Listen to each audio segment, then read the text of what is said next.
श्रीमंतीच्या पलीकडचं प्रेम भाग 3. अंतर आणि पुन्हा उभा राहणारा भूतकाळ. आर्यन दिल्लीला जाण्याचा दिवस आला. स्टेशनवर गर्दी होती, पण त्या गर्दीतही गौरी आणि आर्यन एकमेकांमध्ये हरवले होते.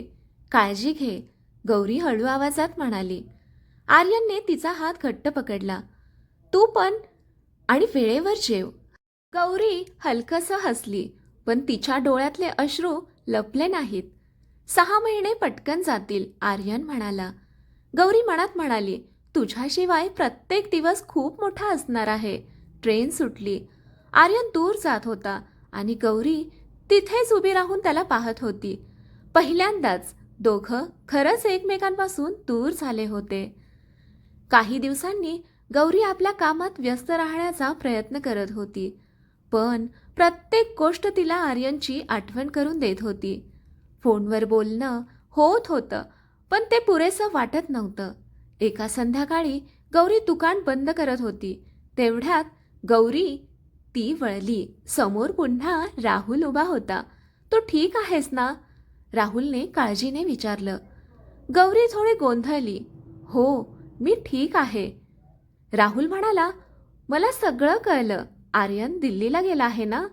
गौरी आश्चर्याने म्हणाली. तुला कसं माहीत? राहुल हसला. मी तुझा मित्र आहे.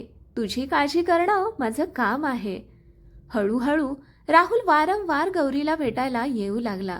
कधी मदत, कधी साथ. गौरीलाही थोडा आधार वाटत होता. पण एका दिवशी व्हिडिओ कॉलवर आर्यनने पाहिलं. गौरी आणि राहुल एकत्र हसत होते. आर्यनच्या चेहऱ्यावर अचानक गंभीर भाव आले. तो पुन्हा? त्याच्या मनात विचार आला. गौरी, तो तिथे काय करतोय? आर्यनने विचारलं. गौरी थोडी गडबडली. तो फक्त मदतीसाठी आला आहे. आर्यनचा आवाज थोडा कडक झाला. तुला त्याची गरज आहे? गौरीला हे आवडलं नाही. तुम्ही इतक्या दूर आहात आणि मला इथे सगळं एकटीला सांभाळावं लागतं. क्षणभर शांतता. आर्यन दुखावून म्हणाला, म्हणजे आता त्याची सवय झाली आहे तुला? गौरीच्या डोळ्यात अश्रू आले. तुम्हाला माझ्यावर विश्वास नाही का? कॉल अचानक कट झाला. त्या रात्री दोघंही एकमेकांपासून हजारो किलोमीटर दूर होते, पण मनात एकच भावना, गैरसमज आणि वेदना. गौरी खिडकीजवळ बसली होती. मी काही चुकीचं करत नाही, तरीही मला का समजलं जात नाही? ती रडत म्हणाली. आणि दिल्लीमध्ये आर्यन एकटाच बसला होता.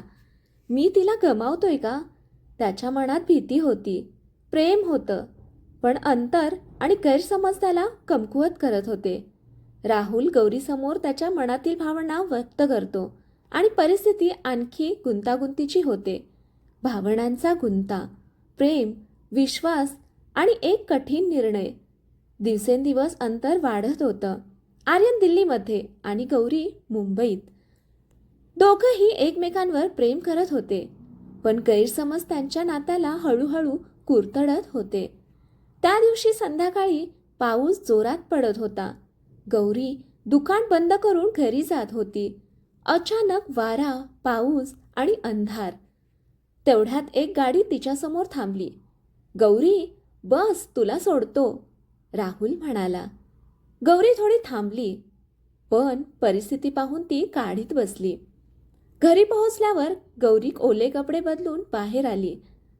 राहुल अजूनही तिथेच उभा होता. कॉफी घेऊन जा, गौरीने नम्रपणे सांगितलं. दोघं शांतपणे बसले होते. पावसाचा आवाज आणि वातावरणात एक वेगळाच ताण. राहुल अचानक म्हणाला, गौरी, मी खूप दिवसांपासून काहीतरी सांगायचं ठरवत होतो. गौरी चकित झाली. काय? राहुलने खोल श्वास घेतला. मी अजूनही तुझ्यावर प्रेम करतो. क्षणभर सगळं थांबलं. गौरीच्या हातातील कप थरथरला. राहुल, तू काय बोलतोयस? ती घाबरून म्हणाली. राहुल पुढे म्हणाला, हो गौरी, कॉलेजपासून मी तुझ्यावर प्रेम करतो, पण कधी सांगितलं नाही. आणि आज तू दुसऱ्याची झाली आहेस. गौरीच्या डोळ्यात अश्रू आले. मी आता आर्यनची पत्नी आहे आणि मी त्याच्यावर प्रेम करते. राहुल थोडा शांत झाला, पण त्याच्या डोळ्यात वेदना होत्या. तो तुझ्यापासून दूर आहे आणि मी इथे आहे. तुला एकटी पाहवत नाही मला, गौरी ठामपणे म्हणाली. एकटेपणा म्हणजे प्रेम नाही राहुल, आणि जवळ असणं म्हणजे नातं नाही. तेवढ्यात दरवाजावर कुणीतरी जोरात ठोठावलं. गौरी घाबरली. ती दरवाजा उघडते. समोर आर्यन. आर्यन, तुम्ही इथे? गौरी आश्चर्याने म्हणाली. आर्यनचा चेहरा रागाने भरलेला होता.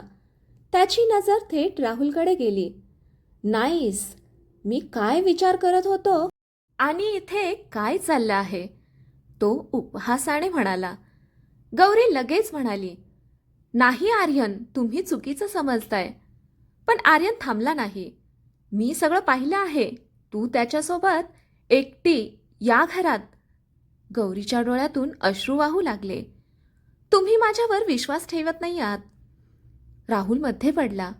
आर्यन, तू जे समजतोयस ते चुकीचं आहे, आर्यन रागाने म्हणाला. तू मध्ये बोलू नकोस. माझ्या आणि माझ्या बायकोच्या मध्ये येण्याचा तुला अधिकार नाहीये. गौरीला हे सहन झालं नाही. ती जोरात म्हणाली, बस आर्यन, तुम्ही माझ्यावर विश्वास ठेवत नसाल तर या नात्याचा काही अर्थ नाही. क्षणभर सगळं शांत. आर्यन थोडा थांबला. त्याच्या डोळ्यात रागासोबत वेदना होती. मी तुला गमावण्याच्या भीतीने असं बोलतोय, पण कदाचित मी आधीच तुला गमावलं आहे. हे ऐकून गौरी पूर्णपणे तुटली. राहुल शांतपणे म्हणाला, आर्यन, प्रेम म्हणजे विश्वास, आणि जर तोच नसेल तर नातं टिकत नाही. आर्यन काही क्षण गप्प राहिला. मग तो हळूच म्हणाला, कदाचित तू बरोबर आहेस. तो वळला आणि निघून गेला. गौरी धावत त्याच्या मागे जाणार होती, पण थांबली. कारण तिला जाणवलं, यावेळेस फक्त प्रेम पुरेसं नाही, विश्वासही हवा आहे. त्या रात्री ती एकटीच रडत बसली होती आणि तिच्या मनात एकच प्रश्न, आपलं नातं खरंच इतकं कमकुवत आहे का? दुसरीकडे आर्यन रस्त्यावर चालत होता, पावसात भिजत, तुटलेल्या मनाने.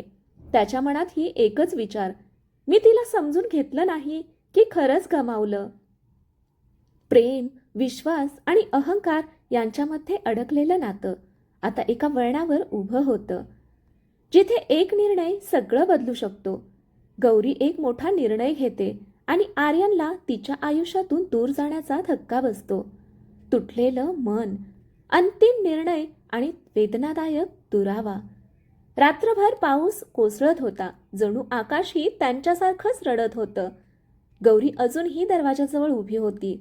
आर्यन ज्या दिशेने गेला त्या दिशेला बघत. तिच्या डोळ्यातून अश्रू थांबत नव्हते. त्याने माझ्यावर विश्वास ठेवला नाही, हा विचार तिच्या मनात सतत घुमत होता. राहुल हळूच तिच्या जवळ आला. गौरी, प्लीज रडू नकोस, मी आहे ना. गौरीने लगेच स्वतःला सावरलं. नको राहुल, तू आधीच खूप काही केलं आहेस, पण आता मला एकटीने हे सगळं फेस करायचं आहे. राहुल शांत झाला. ठीक आहे, पण एक गोष्ट लक्षात ठेव, तू एकटी नाहीस, कधीच नाहीस. तो निघून गेला. त्या रात्री गौरीने एक मोठा निर्णय घेतला. ती आरशासमोर उभी राहिली. तिच्या डोळ्यात दुःख होतं, पण त्याहून जास्त ठामपणा होता. जर विश्वास नाही तर हे नातं टिकवून काय फायदा, ती स्वतःशीच म्हणाली. तिने आपली बॅग पुन्हा भरायला सुरुवात केली, पण यावेळी कारण वेगळं होतं. यावेळेस ती फक्त घर सोडत नव्हती, तर एका नात्याला मागे सोडत होती. दुसऱ्या दिवशी सकाळी आर्यन घरी परतला. त्याचा चेहरा थकलेला, डोळे लाल. रात्रभर तो झोपलाच नव्हता. तो आत आला. गौरी, त्याने हळू आवाजात हाक मारली. कोणताच प्रतिसाद नाही. त्याने घरात इकडे तिकडे पाहिलं. सगळं शांत. टेबलवर एक लिफाफा ठेवला होता. त्याच्या हातात थरथर झाली. त्याने तो उघडला. आत एक पत्र होतं. आर्यन, कदाचित हे वाचताना तुला खूप राग येईल किंवा कदाचित काहीच वाटणार नाही, पण मला एक गोष्ट स्पष्ट सांगायची आहे.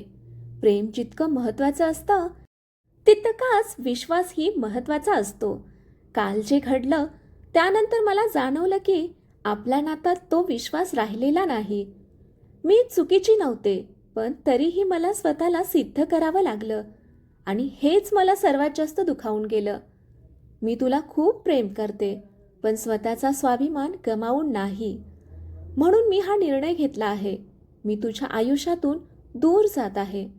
कदाचित हेच आपल्या दोघांसाठी योग्य आहे. गौरी. पत्र वाचताना आर्यनच्या डोळ्यातून अश्रू ओघळू लागले. गौरी. तो हळूच पुटपुटला. तो खाली बसला. त्याच्या हातातून पत्र खाली पडलं. मी काय केलं? तो स्वतःशीच बोलत होता. त्याच्या डोळ्यासमोर सगळे क्षण येऊ लागले.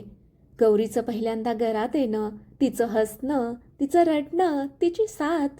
मी तिला समजून घेतलं नाही. त्याचा आवाज थरथरत होता. तो उठला. नाही, मी तिला असं जाऊ देऊ शकत नाही. तो बाहेर धावत गेला. दुसरीकडे गौरी बस स्टॉपवर उभी होती. तिच्या हातात बॅग, डोळ्यात अश्रू, पण चेहऱ्यावर ठामपणा. बस येत होती. ती एक पाऊल पुढे टाकते. तेवढ्यात गौरी. आर्यनचा आवाज. गौरी थबकली. तिने मागे वळून पाहिलं. आर्यन धावत तिच्याकडे येत होता. त्याचा श्वास जोरात चालू होता. डोळ्यात पश्चाताप, भीती आणि प्रेम. तो तिच्यासमोर थांबला. गौरी, प्लीज जाऊ नकोस. गौरीच्या डोळ्यात पुन्हा अश्रू आले. का थांबू मी? ती शांत पण वेदनांनी भरलेल्या आवाजात म्हणाली. आर्यन थरथरत म्हणाला, कारण मी चूक केली. मी तुला समजून घेतलं नाही. मी तुझ्यावर विश्वास ठेवला नाही. तो पुढे म्हणाला, पण आता मला सगळं कळलं आहे. मी तुझ्याशिवाय राहू शकत नाही. गौरीच्या मनात भावनांचं वादळ उठलं.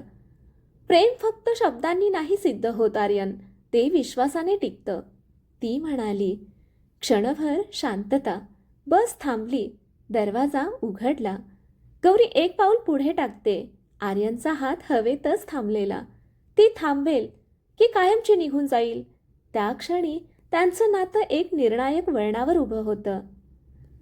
पुढील भागात गौरीचा अंतिम निर्णय आणि आर्यनचं तुटलेलं मन पुन्हा एकत्र येतील का ते? कथा आवडली असेल तर कथेला लाईक करा, शेअर करा, कमेंट करा आणि आपल्या चॅनेलला सबस्क्राईब करा. कथा वाचल्याबद्दल, ऐकल्याबद्दल धन्यवाद. भेटूया पुढच्या भागामध्ये.